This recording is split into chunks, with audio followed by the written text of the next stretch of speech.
Ladies and gentlemen, welcome into my official NFL Week number 8 Upset Alert, where I talk about some games that could involve some potential upsets. Beginning with the Thursday night game, it's Baltimore traveling to Tampa Bay. Both of these teams struggling on offense. Right now, Baltimore, I believe they opened -1. They've been bet up to -1.5. And guys, I see Baltimore coming into Tampa Bay and getting the win. I do have question marks about Lamar Jackson and that passing game. Mark Andrews, 0 catches last week. You know, the receivers, it's just not much. I think Lamar Jackson right now is 20th in the NFL in passing yards. But guys, Tom Brady, this Buccaneers offense, the 3 points against Carolina, losing to Carolina 21-3 after Carolina goes full tank mode, trading Christian McCaffrey. There's just simply no way I can bet on Tampa Bay at home. Baltimore, to me, has more talent. Tampa Bay seems like a sinking ship, no pun intended, and I will take Baltimore to cover the very small spread on the road in a Thursday night game. I know people are going to find value in Tom Brady being a home underdog, but it just seems like at this point we've gotten too much evidence that Tom Brady finally has succumbed to Father Time. Obviously, you know, he retires, then he unretires. A lot of people thinking that's the wrong decision with all of the family issues with his current play, things like that. But he's really old, and this is what we expected like 5 or 6 years ago. It could be happening. They still have Mike Evans. They've got Godwin. They've got Leonard Fournette. But one of the other major issues with this Tampa Bay offense, they cannot run the football. Baltimore has a talented defense. They've got a good enough defense. I've got the Ravens. Maybe Lamar makes a play, you know, being mobile with his legs at the end. They've just got more talent. They're going to win this game on the road 26-20. The next potential upset, and actually originally I did call this an upset, but I rethought it, and I'm like, you know, Minnesota, they're 5-1. The reason I called it an upset was because I just cannot see the Minnesota Vikings as a 6-1 football team, but that's not how the NFL works. Sometimes teams overperform. The Vikings are solid. They're at home. There's no Kirk Cousins primetime bugaboo issue in this game. This is a 1 o'clock window start time, and it's also Arizona traveling. You've got that, you know, time difference going from West Coast to the Central time zone in Minnesota. I'm going to take the Vikings coming off the bye. They're going to be healthy. They're going to be rested. They've had a few weeks to game plan for this. You know, Arizona is coming off that big Thursday night football, so they kind of get a week and a half to prepare. But the thing with Arizona, when you look at their offense in that Thursday night football game where they scored 42 points. I believe they had 2 pick sixes against Andy Dalton. It was kind of a crazy game, in my opinion, a bit of an aberration. I know they are getting DeAndre Hopkins back, but guys, you want to know a big issue with this Arizona offense? They cannot run the football. James Conner's been injured. I don't think he's very good. They just simply cannot run the football with any sort of consistency. Minnesota, the home team here, I will take them standing strong. And I think that's back-to-back games I've predicted 26-20. That's just a coincidence, honestly. I'm not predicting. No, actually, I've predicted every game 26 to... I'm just kidding. But the next one, guys, let me just tell you right now, lock of the century, the over 48 in the Superdome. Every New Orleans game is going over. The Raiders, the Saints. The Saints are like the hardest team to predict because they've got so many injuries, and right now the Saints are not in a good position. They do not own their first-round draft pick. The Eagles have it because they traded it to move up and get Chris Olave. Chris Olave is a good player, but could you imagine if that turns out to be like a top 7 pick? Bottom line here is New Orleans is trying to win. They're desperate to win. Them losing does nothing because they don't even have their first-round pick.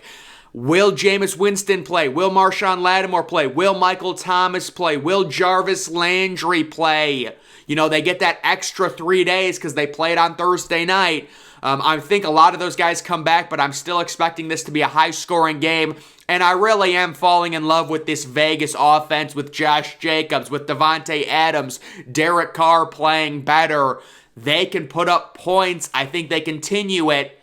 on the road in a dome in a good offensive environment. New Orleans has been giving up points like crazy left and right. Believe the over-under is 48. I would take the over. This is going to be a shootout. Vegas right now sitting -2. I believe that line opened -1.5. It's been bet up. And Vegas is definitely a team that's playing better recently. I think they win a close one on the road. I probably wouldn't bet Vegas -2. What I would do is I would bet the over in that game. Next, we've got the Patriots traveling to take on the Jets. And guys, there's a few things you should know. Number one, take the under. The under to me is an auto lock. Number two, New England is really inconsistent. I think Bill Belichick has that defense this week showing up on the road in a big game. Mac Jones, I fully expect to be the starter. We saw Mac Jones originally start last night on Monday night. Bailey Zappi comes in. He struggles. I think they're going back to Mac Jones. He had a solid rookie year. He's still a decent prospect. We'll see what they do. But to me, this is all about Bill Belichick's defense getting back on track. Justin Fields was so great against it. He's going to be pissed off. The Jets, without Breece Hall, what are they going to do on offense? I mean, Zach Wilson, they don't want to throw. They're like Atlanta. They do not want to throw the football with Garrett Wilson, with Elijah Moore. It got so bad, Elijah Moore demands a trade because he's getting 0 targets, and they have to have him be inactive. As a healthy player, he's inactive because he wants a trade. So I just think it's a situation where I'm not sure where the line is right now. It might be a pick'em because New England looked so bad last night. But I think the overall play here, the over-under is not going to be 35. They're going to make it higher than that. It's going to be probably 38 or 39. And to me, the Jets against the Bill Belichick defense, even after, the defense did not look good against Chicago, I know, they're going to get back on track. They're going to win this game on the road with Mac Jones. He's going to play turnover-free football. He's going to be, ball control, be a game manager. And Zach Wilson's going to have to throw a little bit with Breece Hall out for the year. I like New England on the road. Next, we've got an interstate battle, the state of Pennsylvania. We've got the Steelers traveling to Philadelphia. This would be a great Super Bowl type matchup, obviously when the Steelers are good again, not right now. But Philadelphia, they've been trending. They're all the way up to -11. They're coming off a bye. Pittsburgh's coming off that Thursday night boring loss, to Miami where 0 points were scored in the second half. And guys, I love Pittsburgh to cover this spread. I just think Pittsburgh has the talent. Kenny Pickett is getting more experience, and a team like Philadelphia is really due to come down to earth. I know they're undefeated. They're a solid club, but they're not a juggernaut here, folks. To me, they're not. And I don't see them making the Super Bowl. I don't know if I don't think that's a hot take, but they are the last undefeated team. Pittsburgh, it's a, interstate game. They're going to be gritty. They've got the talent on defense to maybe force some turnovers from Jalen Hurts. We've seen him turn the ball over a few times recently. I will take this game being much closer than expected, and I love Pittsburgh plus the 11 in that matchup. A random 4 o'clock game here in Houston. We've got Tennessee traveling to take on the Texans, and guys, Tennessee, I just can't do it with this team. I don't know what it is. I don't know how they're winning these games. They're constantly getting outgained. They're constantly producing very little, and yet they find a way to win all these games. I think it shifts. They are only -1.5 against a bad Houston team. There's a lot of advanced analytics that have Houston overall as the worst team in the NFL. But I do like Houston to win this game at home. Davis Mills, to me, is good enough to make a play or two. They're at home. They've got a defense that has shown the ability to play well. The 6 points against Jacksonville a few weeks ago. They've shown fight. This Houston team has shown fight. They've been in a lot of games this season. Tennessee is so much worse than their record, leading that division. It's such a bad division. Either way, Tennessee they're going to lose at some point. They cannot continue this, in my opinion, and I think Houston is able to get them at home.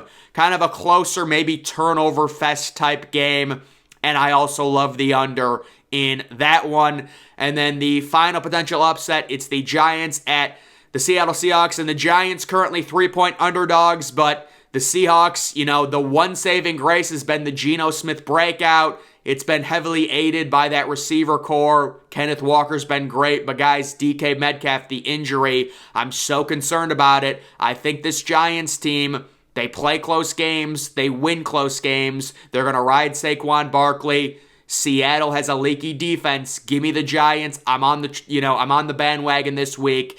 We all know they're not going to do anything in the playoffs, but it's still funny if they keep winning with Daniel Jones kind of being just the ultra game manager dual threat kind of. Daniel Jones has legs. It's crazy.